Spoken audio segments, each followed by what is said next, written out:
మిత్రులారా నమస్తే. సోంపాకం మ్యూజింగ్స్ సమర్పించు సాహితీ సంపంగులకు స్వాగతం. ఇందులో భాగంగా నేటి కథా సంపంగి రీసైక్లింగ్. రచయిత డాక్టర్ ఏ సంతోష్ రెడ్డి గారు. వీరు ప్రస్తుతం న్యూఢిల్లీలోని ప్రముఖ కార్పొరేట్ ఆసుపత్రిలో రేడియాలజీ చీఫ్ కన్సల్టెంట్గా పనిచేస్తున్నారు. వీరి స్వస్థలం హైదరాబాద్లోని కొత్తపేట. నమస్తే తెలంగాణ ముల్కనూర్ సాహితీపీఠం సంయుక్తంగా నిర్వహించిన 2023-2024 కథల పోటీలో 3,000 రూపాయల నగదు బహుమతిని గెలుచుకున్న కథండి ఇది. వీరికి సాహిత్యం రచించడం అన్నా, సాహిత్యాన్ని విరివిగా చదవటం అన్నా చాలా మక్కువ. ఇప్పుడు కథలోకి వెళ్ళిపోదామండి. తెల్లారేందుకు ఇంకా చాలా టైం ఉంది. వీధి లైట్ల వెలుతురుకు, మిగులు రాత్రి చీకటికి నడుమ జరిగే యుద్ధంలో పరిసరాలు మసకమసగ్గా ఉన్నాయి. ఆ పిల్లకు 12 ఏళ్ల కన్నా ఎక్కువ ఉండవు. మసక చీకట్లో రోడ్డు పక్కన ప్రాణం పోసుకున్న నీడలా కదులుతోంది. మధ్య మధ్య కాసేపు ఆగుతూ, వీపు మీద వేలాడుతున్న సంచి కిందకు దించుతూ, తిరిగి భుజం మీద వేసుకుంటూ సాగిపోతోంది. ఆమె చూపులు చుట్టూ చురుగ్గా గమనిస్తున్నాయి. చేతులు యంత్రాల మాదిరిగా కదులుతూ చెత్తలో పారేసిన వస్తువుల్ని పోగేసుకుంటున్నాయి. ప్లాస్టిక్ బాటిళ్లు, సీసాలు, చిత్తు కాగితాలు, అట్టడబ్బాలు, పైపు ముక్కలు, ఇనుప తుక్కు సామాన్లు, చిరిగి పాడైపోయిన బ్యాగులు, ప్లాస్టిక్ సంచులు, ఫ్యాన్ల రెక్కలు, అప్పుడప్పుడు బ్రెడ్ ముక్కలు. ఒక్కటేమిటి, పనికొస్తుందనుకున్న వస్తువేది దొరికినా కానీ ఏరి సంచిలో వేస్తోంది.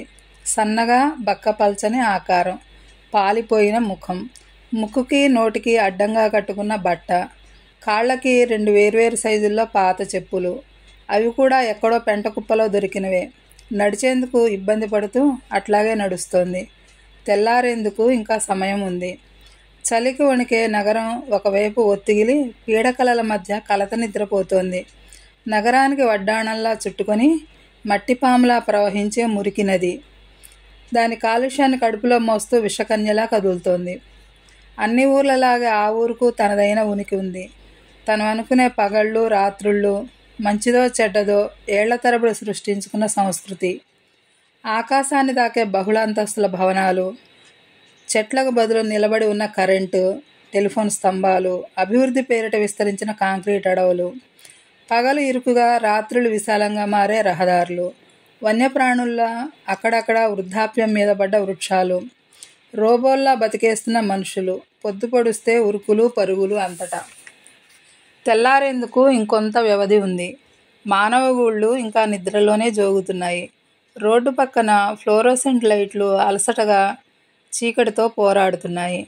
ఉపనదుల్లా పారుతున్న తారు రోడ్లు చొక్కాకు కుట్టిన గుండీల మాదిరిగా నగరాన్ని అనుసంధానం చేస్తున్నాయి. కొమ్మల్ని ఊపుతూ కదలాడే అలవాటు మర్చిపోయిన నగరపు చెట్లు దిష్టిబొమ్మలా నిల్చుని దిక్కులు చూస్తున్నాయి. ఇవేం పట్టించుకోకుండా రాజమ్మ నడుస్తూనే పోతోంది. వీధుల్లో మూలమూలల్లో చెదపురుగులా తిరుగుతోంది. ఫుట్పాత్లు, సెల్లార్లు, పీడబ్ల్యూడీ నిర్లక్ష్యంగా వదిలేసిన గుంతలు, దుర్వాసనల్ని వెదజల్లే మురికి కాలువల్ని దాటుకుంటూ పోతోంది. నట్టనడి శీతాకాలపు చలి గజగజ వణికిస్తున్న ఆమెకు ఖాతర్లేదు, ఏమాత్రం లెక్క చేయడం లేదు. తెల్లారేందుకు కనీసం ఇంకో గంట గడువు ఉన్నది. ప్రతిదినం కోడి కూయక ముందే లేచి రోడ్డెక్కుతుంది రాజమ్మ. తన పని అట్లాంటిది. వీధి మూలలు, ఖాళీ స్థలాలు, డస్ట్బిన్స్, చెత్త కుప్పలే ఆమె ప్రపంచం. పారేసిన పనికిరాని వస్తువుల కోసం నిద్రకళ్లతోనే గాలిస్తూ తిరుగుతుంది. ఆమె దినచర్య చెత్త ఏరుకోవడంతో మొదలై పోగేసుకున్న వస్తువుల్ని స్క్రాప్ డీలర్కు అమ్ముకోవడం, అతనిచ్చే డబ్బులతో కొంపకు చేరుకోవడంతో ముగుస్తుంటుంది. అన్ని వృత్తుల్లో మాదిరిగానే చెత్త ఏరుకోవడంలోనూ పోటీ ఉంటుంది. ఎవరికి వారే ముందుగా వచ్చి వీధుల్లో గాలింపులు జరుపుతారు. ఆలస్యంగా రోడ్ల మీదకు వస్తే దొరికేది ఏమీ ఉండదు.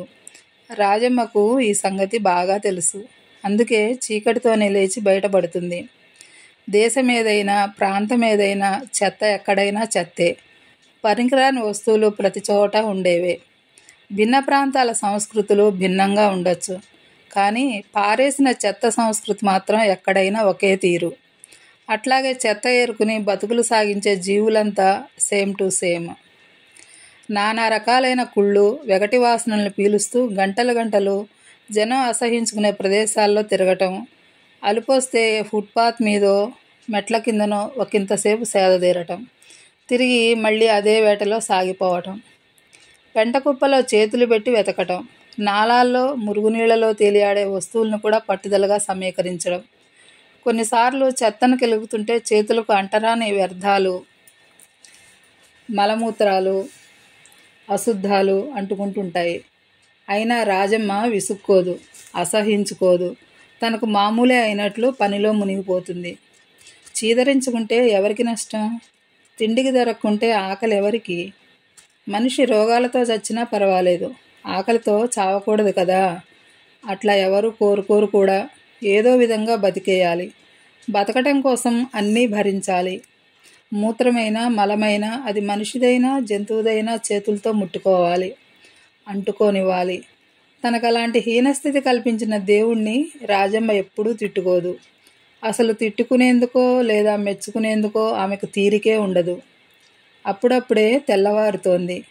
పాత ఏడాదికి వీడ్కోలు చెబుతూ రాత్రంతా విందులు వినోదాల్లో మునిగి తేలిన నగరం కొత్త ఏడాదిలో తొలి రోజు కొంచెం ఆలస్యంగా మేలుకుంటోంది. రాజమ్మకు ఒకంత సంతోషంగా ఉంది. ఆ దినం ఖాళీ సీసాలు, ప్లాస్టిక్ బాటిళ్ళు, అట్టడబ్బాలు కొంచెం ఎక్కువే దొరుకుతున్నాయి. ఆమె వయసుకు ఎత్తుకు ఏమాత్రం పొంతన లేనట్టు మోసుకొస్తున్న పెద్ద సంచి క్రమేపీ నిండిపోతోంది. బరువెక్కిన సంచితో నడవడం కష్టంగా ఉంది. అయినా భారంగా అడుగులేస్తూ వీధులు కలియదిరుగుతోంది. అట్లా నడిచి నడిచి ఆ ప్రాంతంలోనే అతిపెద్ద చౌరస్తాకు చేరుకుంది. 4 దిక్కుల నుంచి విశాలమైన రోడ్లు అక్కడ ఒకే దేహానికి అతికించినట్లుగా కలుస్తున్నాయి. ఒక పక్కన సర్వీసు రోడ్డులోకి తిరిగిందామా.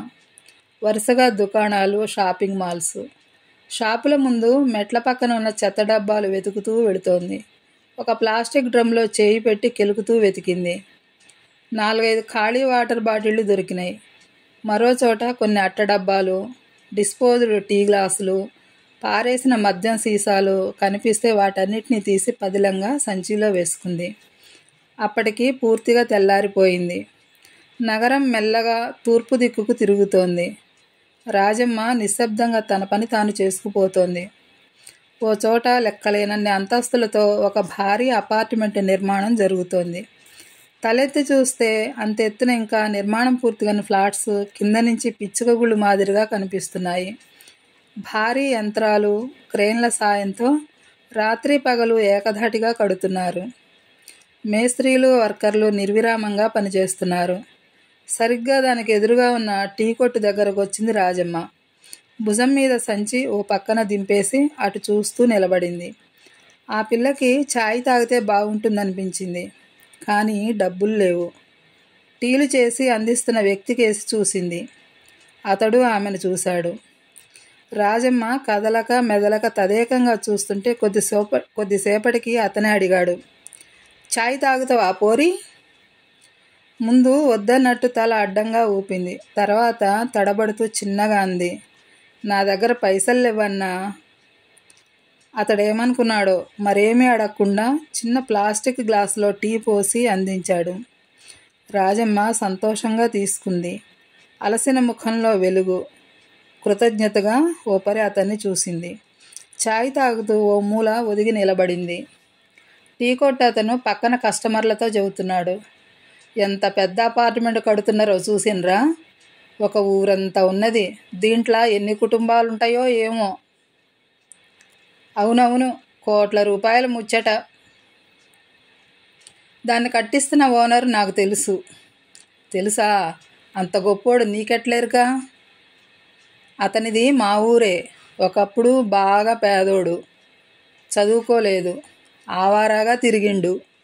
తండ్రి చిన్నప్పుడే చచ్చిపోయిండు. కూలినాలు చేసుకుంటా తల్లే అతన్ని పెంచింది. ఆమె కూడా పోయినాక సిటీకి వచ్చి పడ్డాడు. ఇక్కడికి వచ్చి 10-12 ఏళ్ళు కావచ్చు. ఇంత తక్కువ టైములా ఎక్కడున్నోడు ఎక్కడికి పెరిగిపోయిండు? ఇంత మార్పు ఎట్లా జరిగింది? ఎవరో అడిగారు. కొంతకాలం అక్కడక్కడ చిన్న చిన్న పనులు చేసుకుంటా ఉన్నాడు. తర్వాత ఒక పేరున్న బిల్డర్ తానికి పనిలోకి పోయిండు. అక్కడ నమ్మకంగా ఉండి ఈ రంగంలోని కిటుకులన్నీ నేర్చుకున్నాడు. తర్వాత సొంతంగా బిల్డర్ అవతారం ఎత్తిండు. తంతెలెక్కినట్లు పైకి పోయిండు గంతనే. చూస్తుండగానే సీన్ మొత్తం మారిపాయే. తర్వాత అతడు సిటీలో ఎన్నో అపార్ట్మెంట్లు భవంతులు కట్టిండు. ఇంకో పక్క కాంట్రాక్టర్ పనులు మొదలుపెట్టి చాలా చోట్ల రోడ్లేసిండు, వంతెనలు కట్టించిండు. అట్లా పల్లెటూరు నుంచి పొట్టసేత పట్టుకుని ఎలకపిల్ల లెక్క వచ్చిన మనిషి ఇప్పుడు ఏనుగంత అయిండు. 10 ఏళ్ల కింద పేదోళ్లలో ఒకటిగా ఉండేటోడు ఇప్పుడు చూడు యాడున్నాడో. అంతే అన్నా, అదృష్టం చిత్రమైంది. మనలాంటోళ్ళ మీద ముసురు లెక్క రాలిపడి ఇంకొకరి మీద కుంభవృష్టి తీరగా కురుస్తుంది. అట్లెందుకు అనుకోవాలి? మనకంటే నికృష్టంగా ఎందరు లేరు? అదృష్టం ముఖం కూడా చూడకుండా బతుకంతా దరిద్రంలో మగ్గుతున్నోళ్ళు చాలామంది ఉన్నారు. ఏం చేస్తాం, ఎవడి రాతవాడిదే. దేవుడు జన్మించినప్పుడు సచ్చేందాకా బతికి తీరాలే. అది మనిషి తీరగనో కుక్క తీరగనో. రాజమ్మ అందరి మాటలు విన్నది. తర్వాత అక్కడి నుంచి మెల్లగా కదిలింది. చెత్తలో గాలింపు సాగిస్తూనే అదృష్టాన్ని గురించి తన చిన్న బుర్రతో తలపోసింది. ఈ లోకంలో ఎంతమంది చెత్తవాళ్ళు ధనికులయ్యే అదృష్టాన్ని పొంది ఉంటారు? పెంటకుప్పల్లా పనికిరాని వస్తువులు ఏరుకునే వాళ్లకు అదృష్టం ఏ రూపంలో వచ్చి తలుపు కొడుతుంది? బహుశా పెంటకుప్పల నుంచే పుట్టుక రావాలి. చెత్తలోనే ఏదైనా విలువైన వస్తువు దొరికితే ఎంత బాగుంటుంది. ఆమెకి చెత్తలో ఎప్పుడూ అరుదుగా 1-2 కొంచెం విలువైన వస్తువులు దొరుకుతుంటాయి. కానీ అవేవి బతుకుల్ని సమూలంగా మార్చివేసేవి కావు. అట్లా మార్చగల విలువైనవి ఎప్పటికైనా దొరుకుతాయన్న ఆశ ఉంటుంది. తనకే కాదు, చెత్త ఏరుకుని బతుకుతున్న అందరిలోనూ ఉంటుందని ఆమె అనుకుంటుంది. ఇప్పటి వరకైతే అలాంటి పెన్నిధి ఏదీ రాజమ్మకు తగల్లేదు. తనని ఇంకా అదృష్టం వరించలేదని భావిస్తుంది. ఎవరు చెప్పగలరు? అటువంటి ఒకరోజు ఒక గొప్ప సందర్భం రావచ్చు. కానీ ఏ రూపంలో? వెండి బంగారు మూటలు, నోట్ల కట్టలతో నిండిన బ్యాగులు ఎవరైనా పారేసుకుంటారంటే ఆమె అస్సలే నమ్మదు. డబ్బు విషయంలో మనుషులంత నిర్లక్ష్యంగా ఉంటారన్న అత్యాశకు పోదు. కానీ ఎప్పుడో ఒక క్షణం అనిపిస్తుంది, ఏమో ఎవరూ ఊహించని అద్భుతం జరగచ్చు. అప్పుడు దశ తిరిగిపోతుంది. తను, తన కుటుంబము సంపన్నుల్లో చేరిపోతారు, డబ్బులున్న వాళ్ళైపోతారు. ఏది అసాధ్యం అనుకోవడానికి వీల్లేదు. బతుకైన అదృష్టమైన చిత్రమైంది. కనికరిస్తే అది దేవత, తప్పించుకుని తిరిగితే అది దయ్యం. ఆమె చిన్న ప్రపంచంలో ఎన్నెన్నో కలలు. అవి ఆకాశమంత విశాలం, చెత్త కుప్పలంత విస్తారం. తెల్లవారి 7 గంటలు దాటిపోయింది. మబ్బుల నడుమ లేత సూర్యుడు తప్పటడుగులు వేస్తున్న పిల్లాడిలాగా హుషారుగా ఉన్నాడు. ఎండ కొద్దిగా వేడెక్కుతూ చలిని తరిమేస్తోంది. కడుపు ఉబ్బిపోయి బరువెక్కిన సంచి రాజమ్మ భుజం మీద భారంగా ఊగుతోంది. ఆమె బాగా అలసిపోయింది. నిజానికి ఆ రోజు ఎక్కువే తిరిగింది. సంచి నిండిన మాట నిజమే. కానీ అందులో రాబడి ఎక్కువగా వచ్చే వస్తువులేవి లేవన్న సంగతి ఆమెకు గ్రహింపు ఉన్నది. రాజమ్మ తనకు చెత్త ఎత్తే కుప్పల్లో దొరికిన ప్రతి వస్తువు అమ్మకాని కోసమనే భావిస్తుంది. అది తప్ప ఇంకో యోచన రాదు. దాచుకోవటం, వాడుకోవటం లాంటివి ఆమెకి తెలియవు. లేనోడు దేన్నైనా అమ్ముకునేందుకు సిద్ధపడతాడు. ఉన్నోడు ఎంత విలువైనదైనా కొనటానికి రెడీగా ఉంటాడు. ప్రతిదీ అమ్మకానికో కొనుగోలుకో పనికొచ్చే వ్యవహారిక వ్యవస్థలో బతుకుతున్నామనే నిజాన్ని చెత్త అనే వృత్తి పాఠాలు నేర్పుతూ వచ్చింది. పదిలంగా దాచుకునే వస్తువేది చెత్త కుప్పల్లో ఉండదని రాజమ్మకు గట్టి నమ్మకం. అంతేకాదు, దొరికిన వస్తువు విలువైనదా కాదా అనే తేడాలు కూడా ఆమె దృష్టిలో లేవు. దొరికిందల్లా తీసి సంచిలో వేస్తుంది. వాటిలో కొన్ని వస్తువులు ఎందుకు పనికిరానివి కూడా ఉంటాయి. వాటిని తీసుకునేందుకు సేటు అసలే ఒప్పుకోడు. అవెంత బరువైనవైనా తీసి పడేస్తాడు. చెత్తలో దొరికే పనికిరాని వస్తువు ఏదైనా రీసైక్లింగ్ జరగాల్సిందే. వాటిని కరిగించి తిరిగి కొత్త వస్తువులను తయారు చేస్తారన్న సంగతి రాజమ్మ విని ఉన్నది. ప్రస్తుతం పగిలిన, విరిగిన, పాడైపోయి ఉన్నవన్నీ తర్వాత మరో రూపాన్ని పొందేవే. రాజమ్మ చూపు సైతం చిత్రంగా ఈ నేపథ్యంలోంచే ఉంటుంది. సంపూర్ణమైన వస్తువులేవి ఆమె చూపులకు ఆనవు. చూసినా పట్టించుకోదు. అలాంటివి తనకు అస్సలు పనికిరావు. ఏం చేసుకుంటుంది? తీసుకుపోయి ఇంట్లోనో మ్యూజియంలోనో పెట్టలేదు కదా. ఆమె కళ్ళు చెత్త వస్తువులను చూసేందుకే అలవాటు పడ్డాయి. శిథిలాలు, ముక్కలు, పనికిరాని వాటికే చూపులు అతుక్కుపోతాయి. చెత్తలో దొరికేది ఏదైనా అమ్మకానికి పనికొస్తుందా, దాన్ని డీలర్ కొంటాడా, ఈ విషయాల్ని ఆమె గమనిస్తుంటుంది. కాసిన డబ్బులు కూడా ఇవ్వలేనివి కళ్ళబడ్డా పట్టించుకోదు. వదిలేసి ముందుకు సాగిపోతుంది. పాడైపోయిన తుక్కులు, ముక్కలే ఆమెకు చాలా విలువైనవి. ఆమె దృష్టిలో అవి పూర్తిగాని చిత్రాలు. కరిగించి రీసైక్లింగ్ చేస్తే కొత్త చిత్రాలు అవుతాయి. వాటికి పునఃప్రతిష్ఠ జరుగుతుంది. ఉదయం 8 గంటలు దాటింది. ఎన్నో చోట్ల తిరిగి చివరగా డంప్ యార్డుకి చేరుకుంది రాజమ్మ. ఆ రోజుకి అదే ఆఖరి మజిలీ. అక్కడి నుంచి నేరుగా డీలర్ దగ్గరకు పోవటమే. పనికొస్తాయనుకున్న వాటిని తూకమేసి పైసలు ఇస్తాడు సేట్. ఆ పైసలు తీసుకుని కొంపకు పోతుంది. డంప్ యార్డు భయం గొలిపేలా ఉంది. ఏవో 2 రాజ్యాల మధ్య భీకర యుద్ధం జరిగినట్లుంది పరిస్థితి. ఎటు చూసినా చెత్త కుప్పలు, నరకాన్ని మోసుకొచ్చే గాలి, భరించలేని దుర్గంధం. ముక్కుపుటాలు అదిరి కొత్తోళ్ళైతే అక్కడి నుంచి పారిపోతారు. బాల్యం నుంచి మురికి దుర్గంధంలోనే గడిపిన రాజమ్మకు పెద్ద ఫరక్ పడలేదు. కొన్ని చోట్ల చెత్త కుప్పలు చిన్న చిన్న కొండల్లా పెరిగిపోయి ఉన్నాయి. రాబందుల్ని తలపిస్తూ ఊరకుక్కలు విచ్చలవిడిగా తిరుగుతున్నాయి. గార్బేజ్ ట్రక్కు ఒకటి అప్పుడే చెత్తను డంప్ చేసి వెళ్ళింది. రాజమ్మ అటువైపుగా నడిచింది. సంచి పక్కన పడేసి వంగి చెత్తలో వెతకసాగింది. తడితడిగా, చీదరగా, రకరకాల దుర్గంధాలు కలగలిసి ఊపిరాడనట్లుంది. తడి చెత్త, పొడి చెత్త వేరు చేయాలని మున్సిపాలిటీ చెబుతూనే ఉంది. కానీ ఎవ్వరూ పట్టించుకోరు. సబ్బండ రకాల చెత్తంతా ఒకే చోట. చెల్లాచెదురుగా పడున్న పెద్ద పెద్ద క్యారీ బ్యాగు మూటల్ని ఒక్కొక్కటి విప్పి చూస్తోంది. బ్యాగుల లోపలికి చేయి పెట్టి ఒక్కొక్కటికి బయటికి లాగుతోంది. ఒక పెద్ద నల్ల రంగు ప్లాస్టిక్ బ్యాగు విప్పింది.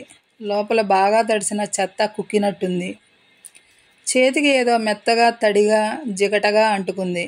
దాన్ని బయటకు తీసింది. తట్టుకోలేనంత దుర్వాసన, రక్తంతో కూడిన నీచు వాసన ఒక్కటేసారిగా గుప్పుమన్నాయి. అంత మొత్తంలో మాంసాన్ని మూటగట్టి అట్లా ఎందుకు పారేశారో ఆమెకు ఏమాత్రం అర్థం కాలేదు. బహుశా పాడైపోతే పారేసి ఉంటారని అంతవరకే భావించింది. చేతుల్ని చిత్తు కాగితాలతో తుడుచుకుని మళ్ళీ బ్యాగులో చేయబెట్టి చూసింది. అడుగున నల్లగుడ్డలో చుట్టిన మరో మూట దొరికింది. అది ఇంకొంచెం పెద్దది. విలువైనవి ఏవైనా ఉన్నాయేమోనని ఆశతో బయటికి లాగి విప్పి చూసింది. చూసిన మరుక్షణం భయంతో గజగజ వణికిపోయింది.